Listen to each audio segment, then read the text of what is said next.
Hi, hello everyone. Welcome to Salesforce Tech Bytes. My name is Vijay Ramesh.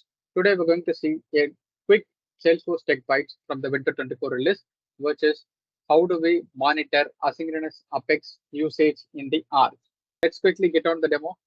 Okay, so now we are seeing Lightning Platform Apex limits. Here we are now going to see about asynchronous Apex method executions. Here you could see the maximum number of asynchronous Apex method executions, which is allowed per 24-hour period, which is 250,000, or it could be based on the user licenses in your org multiplied by 200, whichever it is greater. Okay, this asynchronous Apex is nothing but batch Apex, future methods, queuable Apex, and scheduled Apex. So all these contributes to the asynchronous Apex method executions.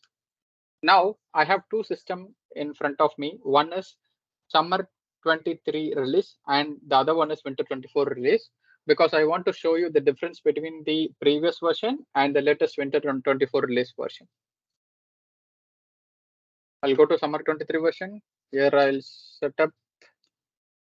go to setup and type for Apex jobs.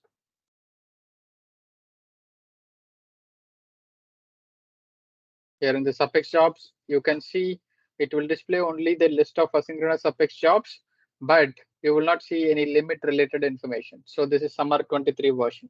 Now we go to the winter 24 release version. We go to setup.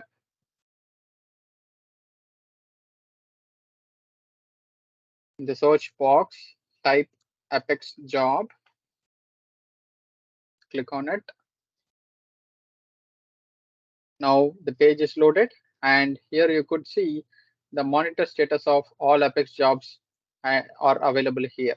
So this monitor status, it provides the percentage of asynchronous Apex used in the arc, also shows the number of asynchronous operations used out of an allowed 24 hours organization limit.